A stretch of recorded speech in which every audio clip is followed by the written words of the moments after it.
What is your most controversial deal breaker? Something you think most people would disagree with, but you just wouldn't tolerate in a me. It is a political misalignment. I couldn't date and have a good relationship with someone who thinks Trump was the best president and has a conservative view of the world. Only since it's something they can't control. I wouldn't date someone with a peanut allergy. I consume way too much peanut butter. I'd rather not send someone into anaphylactic shock, and quitting my peanut butter addiction is obviously out of the question. Large social media following. I dated a girl once who had around 50k Instagram followers. That alone didn't bother me. It was the fact that everything we did together had to be photographed, recorded or documented in some way, and she could never just be in the moment. I felt like I was being used as a tool to feed her ego. From what I've seen, a lot of women, men do this too. I'm just saying it from the perspective of a straight male. With large social media followings, particularly Instagram, have the tendency to be vapid, egotistical, and materialistic. I won't date anyone in the service or music industry. This was very controversial in Nashville, as that seems to be a lot of the male population always work nights or weekends, and I am a typical MF 9 to 5. Everyone assumed I was just stuck up, but it's really hard to start dating someone when your schedules never align. Out of all the comments on this post, I'm pretty sure OP's political misalignment qualifies as the least controversial deal breaker. All of these top deal are not even controversial. They're deal breakers for drinking, politics, nutrition, intelligence, being very close-minded, and hating cats. Legitimately, none of these are controversial. A picky eater who doesn't cook. Either of these things by themselves doesn't bother me, but I absolutely will not be cooking unseasoned chicken tenders or well-done hamburgers for a grown adult. Anyone that plays League of Legends. I have a kids party assessment. Can you behave appropriately at a kid's birthday party? Do you control your language? Can you be at a party without drinking? Do you interact, play well with children? Would I still have fun with you? If I wouldn't enjoy attending a kid's birthday party with you or would be embarrassed by your behavior, I'm out. Really bad grammar when texting. It doesn't have to be perfect, but if it's really jarring, then I can't deal with that. I wouldn't date anyone who worked in a commission-based or pushy sales job, car sales, property, etc. Most controversial. Won't ever date a chef again. Or anyone that works in a kitchen. Vaping at all. Due to past experiences, I don't tolerate it at all, plus it still has so many undiscovered health problems. Look at smoking, it took quite a few years to figure out everything harmful with it. The only issue is it seems like everyone my age does it. Not caring about nutrition and fitness at all. My last relationship ended because he didn't care about either, and eventually, I felt like it made my life a lot harder in certain ways. Dating within my race. Not gonna do Hispanic, most likely due to the fact that I saw bad role models my whole childhood, teen years and early 20s. Obviously, not all Mexican men are bad, as I made friends along the way in school, but I have yet to meet one that merits consideration for mom doesn't like it. Wishes I just picked the next Hispanic Catholic man I meet. Lol, I don't rule them out when dating, just haven't come across a decent man. If they're an obsessive dog person. We all love our pets, but in recent years there's this trend towards dog owners being completely obsessed with their pets to what I consider an unhealthy degree. Hates think most of the other ones in this thread are thoroughly uncontroversial, but either you come in and coo at my cats or you will not be coming of cats in question in profile in case cat tax is required. Intellectual pretentiousness, being emotionally unavailable. It's an way to live life, being intellectually pretentious, acting like emotional intimacy and any regard to a person's mental health is beneath. Someone who doesn't have an embarrassing or niche hobby. I have many friends who don't, but I want a partner who understands the passion that comes with being nerdy. I like knowing that someone cares enough about something to not give a what others think. Of everything, politics wouldn't be a deal breaker. I was married to my wife, she was Canadian, and extremely liberal. I am from northern Maine, and extremely conservative.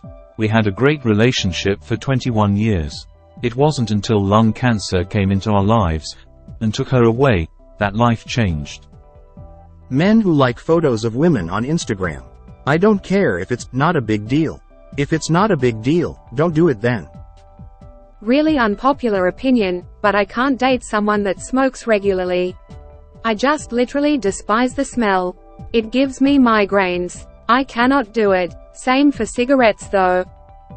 Intelligence in all forms. You don't have to be particularly smart asterisk, I mean it in the way that you're able to form a political opinion, you know about current and past world events, being able to have deep meaningful having conversations with people that need everything broken down for them because they don't know anything. It's exhausting. I wouldn't date somebody who uses tobacco. Bad eyebrows. Nurses, DRS, and to a lesser degree just generally people who don't have set regular hours at their job. The work DRS and nurses do is vital. I get that. But for what I need in a relationship or regular hours just don't work for me. Too small. I'm not that tall, like 6'1", but I once dated a really great girl, decent pretty but I found her attractive, smart, academically impressive, lovely personality, but she was barely 5 feet and it felt really weird for some reason. I was always that kind of guy to say, too small, that doesn't exist, but after that encounter I get it. Not the most controversial deal-breaker, op. Mine is probably musical taste. I won't date anyone who has or wants kids. If that's what makes them happy, good for them. But I want no part of that. They don't drink. So many circumstances would be totally understandable, but I really like being able to try drinks. It's a fun social experience we'd be missing out on. For my relationship deal breaker, I think Groucho Marx said it best. I refuse to join any club that would have me as a Someone who has no interest in popular culture, music, events, hates younger generations and makes their disdain for these things their personality. It's giving individualism, exceptionalism, and pick-me behavior. I may get flack for this, but not talking about carrying a little extra, we all do. I'm talking about obese to the point where even stairs are a challenge. To me it's worse than smoking. I'm not saying I want to go hiking every day, but I'd like to say to a partner, hey, let's pack a picnic and rent canoes today, and have them be up for it. I was not made to stay inside and binge watch TV. Conservative Jesus fanatic. I can't date someone who thinks Taco Bell is gross. A vape addict. Thinks anime is or for kids without any room to show them otherwise. Like, people can choose to watch or dislike watching whatever. But anime is something I am passionate about, and someone who refuses to at least try to understand the medium would make things awkward. Having children. No thank you, not interested. If he chooses to instead of have with me. People get so uppity about freedom but I want satisfaction and I only get that with a partner. Not solo. So if he goes without me, I'm left with nothing. Coincidentally, mine is people who cannot tolerate differing opinions. Dissent is an important part of any relationship. If you only surround yourself with people who think the same way, your own beliefs will never be challenged or improved. Yeah, not agreeing on politics is a big one for me too. Another one for me is that I would not date anyone who has no close friends. I don't want to be the sole deep emotional connection they have. You asked for most controversial, so here is my answer. I would never date someone who has never lived in Israel, Switzerland, London, or Vancouver. Visited doesn't count, internship doesn't count, unless it's a long-term have to actually have lived there. You may be wondering why I have this deal breaker. It's to make sure we have similar cultural values. I do not care about the person's race or nationality as long as they've lived in one of these places. Slept around. I understand it's popular today to sleep around, but it gives me the ick. That's fair. I feel the same about a lot of food allergies. Like it sucks that this person can, lobster or almonds or cheese or whatever, but I don't want to have to cut delicious foods out of my diet because my partner is allergic. Agreed, and it's a real problem in society. This obsession with self, I think, is contributing to our high numbers of depression and suicide. I shudder thinking we have a whole generation now who have no experiences in life prior to social media. I gave up Instagram and Facebook 3 years ago for my mental health when I realized how vain yet insecure I was becoming, selfie after selfie, post after post. I'm a better woman now and present in every moment. I'm reading books again too. Recently went out with a girl with close to 500k followers, and it went well, but her whole life was dancing.